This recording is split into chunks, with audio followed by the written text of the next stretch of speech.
ahí el muro del puente bien, ¿no? Por aquí perfecto. Bueno, mira, el bordillo aquí mide medio metro de alto, o sea que es...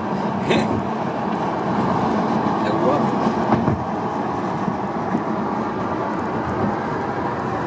Mira, se ve la carretera, el mar y el coche encima del mar. Qué guapa.